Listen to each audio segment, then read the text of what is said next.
ఆనందలక్షణం అనాహతనాంని దేశే నాదాత్మనా పరిణతం తవ రూపమీశే ప్రత్యంముఖేన మనసా పరిచీయమానే శంసంతి నేత్రసలిలై పులకైశ్చ ధన్యాః అని అన్నారు. అది రసానుభవం అంటే. దానికి మామూలుగా మాటల్లో చెప్పాలంటే ఆనందము అంటారు. ఆనందం అంటే పెద్ద గొడవ ఉంది. ఆనందం దేన్నంటారో చెప్పేటువంటి ఒక ఉపనిషత్తులో ఆనందవల్లి అనే పేరు కలిగినటువంటి ఒక పెద్ద మహావిషయం ఒకటి ఉంది. దాన్ని వదిలిపెట్టేద్దాం. ఆనందం అనే దాన్ని గురించి భావన చేద్దాం. ఆ ఆనందము గుర్తింపబడాలి అని అంటే ఏదైనా కొన్ని జ్ఞాపకం చేసేటువంటి లక్షణాలు మనకి కావాలి. అది ఎక్కడ దొరుకుతుంది అనంటే ఈ హృదయంలో అనాహత చక్రము అని ఒకటి ఉంది. మనకి మూలాధారం దగ్గర నుంచి ఈ సహస్రారం దాకా మధ్యలో 7 చక్రాలు ఉన్నాయి, 6 చక్రాలు ఉన్నాయి అని చెప్తారు. మూలాధారము, మణిపూరము, ఆజ్ఞ, విశుద్ధి, అనాహతము మొదలైనటువంటి పేర్లు. అటువంటి పేర్లు కలిగినటువంటి అనాహత చక్రం ఎక్కడుంటుంది అని అంటే హృదయము అనేటువంటి గుండెకాయ అని మనం ఇట్లా ఉంది అని చెప్తూ ఉంటాం. దాన్నే పద్మకోశం అన్నారు ఉపనిషత్తులు. పద్మపు మొగ్గలాగా ఉండేటువంటి అటువంటి అనే ప్రదేశంలో అనాహత చక్రము అన్నారు. అనాహతం అంటే చాలా చిత్రమైనటువంటి మాట. అది లోకంలో ధ్వని రావాలి అని అంటే ఏవో 2 వస్తువులు పరస్పరము దగ్గరకు వచ్చి దెబ్బ కొట్టినట్టుగా ఉండాలి అన్నాం. ఇది ఆహతం. ఆహతం దెబ్బ. ఈ ఆహత లక్షణం లేకుండానే నాదం వస్తుందిట.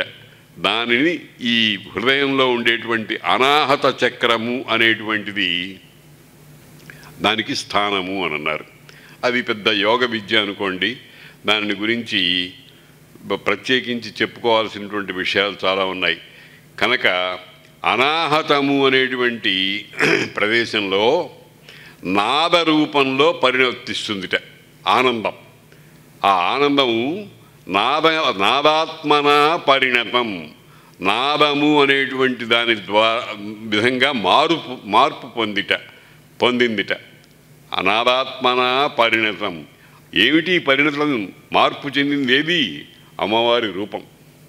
అమ్మవారి రూపం. తవ రూపం, నీ రూపమమ్మా ఈశే. ఓ భగవంతురాలా, నీ రూపము నా హృదయం అనేటువంటి చోట అనాహతము అనే చక్రం దగ్గర అది ఆనందరూపంగా పరిణమించి బయటికి తెలియవస్తున్నది. ఆనందలక్షణమనాహతనాం నివేశే నాదాత్మనా పరిణతం తవ రూపమీశే. అటువంటి రూపాన్ని, ఇది అనుభవానికి సంబంధించింది. అనుభవాన్ని ఎవరు చెప్పలేరు. నా అనుభవం ఇట్లా ఉంది, నేను ఇట్లా ఆనందం పొందుతున్నాను, అది అనుభవించడమే. అందుకనే చూడండి, అప్పుడు ఆ రకంగా ఉన్నప్పుడు ఏం చేస్తాడట? మాటలు రావుట, కళ్ళల్లో నుంచి నీళ్లు వస్తాయిట, శరీరం మీద పులకలు ఏర్పడతాయిట. ఆ ఆనంద బాష్పాలు అంటారు.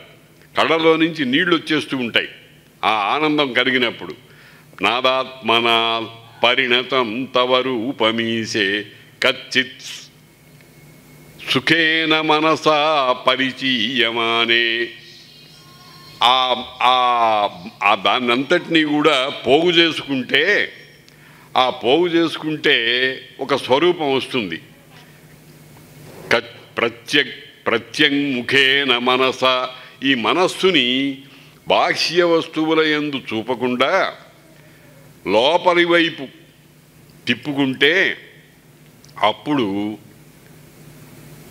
పులకలు, బాష్పాలు, కన్నీరు మొదలైనవి వస్తాయి అని చెప్పారు. అది ఆనందం అంటే. దానికే మరొక పేరు రసము.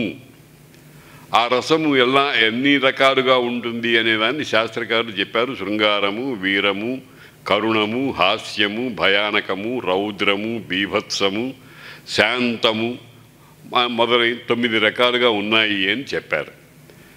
ప్రకృత కావ్యంలో ప్రకృతం శ్రీమద్ శంకర విజయం అనేటువంటి దానికి నాయకుడెవరు అంటే మహేశ్వరుడు, పరమేశ్వరుడు. ఏ రూపంలో వచ్చాడు అంటే శంకర భగవత్పాద రూపంలో వచ్చాడు.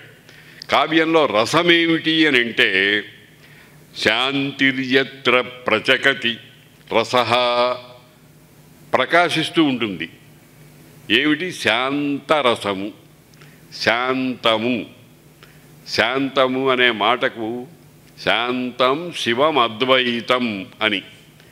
ఆ శాంతము అనేటువంటిది అన్ని ఇంద్రియములు, ఇంద్రియ వికారాలన్నీ అణగిపోతే, ఈ ఇంద్రియాలన్నీ ఉన్నాయి చూడండి, ఇవెప్పుడు అక్కడ ఇక్కడ ఇక్కడ అక్కడ తిరుగుతూనే ఉంటాయి. ఆ తిరుగుతూ ఉండేటువంటి ఆ ఇంద్రియాలన్నింటినీ కూడా ఉపరతి, వెనక్కి గుంజుకోవటం, వెనక్కి గుంజేసి, ఆ గుంజేసినప్పుడు బాహ్య వస్తు దర్శన శ్రవణాదులు ఉండవు.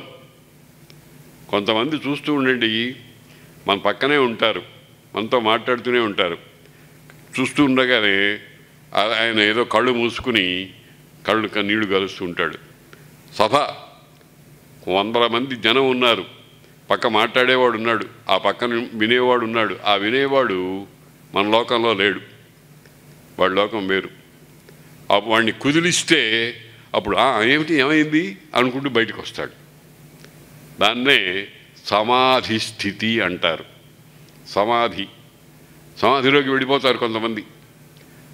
అది చాలా గొప్ప అనుభూతి, దాన్నే రసానుభూతి అంటారు. శంకర విజయము అనేటువంటి పేరు కలిగినటువంటి ఈ కావ్యంలో ప్రధానమైన రసం ఏమిటి అంటే శాంతరసము. శాంతం శివం అద్వైతం. శాంతం అంటే ఇంద్రియ వికారాలన్నీ అణగిపోయినటువంటి స్థితి. ఇంద్రియ వికారాలన్నీ విజృంభిస్తే దాన్ని సంక్షోభము అంటాం. ఇంద్రియ వికారాలన్నీ మన్ని ఏమిటో ఉందండి, నాకు ఏమిటో చేయాలనిపిస్తోందండి, కూర్చోలేకపోతున్నానండి, నుంచోలేకపోతున్నానండి అని కొంతమంది బాధపడుతూ ఉండడం మనం చూస్తూ ఉంటాం. అటువంటి స్థితి కానిది శాంతి. ఆ శాంతము అనేటువంటి రసము ఇక్కడ చాలా బ్రహ్మాండంగా ప్రకటింపబడుతోంది. శేషవాన్ ఉజ్వలాద్యై, ఉజ్వలము మొదలైనటువంటి ఇతర రసాలతో అది పరిపూర్ణమైంది. ఎత్ర అవిద్యాక్షతిరపి. దీనివల్ల ఏమిటి ప్రయోజనం? ఈ పుస్తకాన్ని చదివామనుకోండి, చదివేటప్పుడు ఆ శాంతరసము అనుభూతికి వస్తుంది. తర్వాత ఏమిటి ప్రయోజనం? ప్రతిదానికి ఏదో ఒక ప్రయోజనం ఉండాలండి. ప్రయోజనం అనుద్దిశ్య నా మందోపి ప్రవర్తతే అని లోకంలో ఒక సామెత ఉంది. ప్రయోజనం లేకుండా బుద్ధిహీనుడు కూడా ఏ పని చెయ్యడు, ఏదో ఒక ప్రయోజనాన్ని అపేక్షిస్తూ ఉంటాడు. ఓ పిచ్చివాడు, మా ఊళ్ళో పిచ్చాయన ఉండేవాడు. పెద్ద కట్టెల రాసి, భయంకరంగా చాలా పెద్ద తూకంతో ఉండేటువంటి కట్టెలు ఓ రోజు పొద్దున్నే ప్రారంభించి ఓ గొడ్డలు తీసుకుని ఆ కట్టెను కొడుతూనే ఉన్నాడు. ఎందుకు కొడుతున్నావు అని అంటే, నాకు కొట్టబుద్ధి చేసింది అని అంటాడు. దాన్నే ఏమంటాం? సంక్షోభము అంటాం. అటువంటి వికారాలన్నీ అణగిపోయినటువంటి స్థితిని శాంతము అని అంటాం. శాంతంగా ఉన్నాడు వాడు అంటే కోపతాపాలు లేవు, అనురాగాదులు లేవు, వాత్సల్యాది లక్షణాలు ఏం లేవు. కేవలంగా కూర్చుని తనలో తాను అనుభవిస్తూ ఉన్నాడు. అటువంటి అటువంటి కావ్యానికి ప్రయోజనం ఏమిటి అంటే ఎత్ర అవిద్యాక్షతి. ప్రయోజనం ఏమిటి?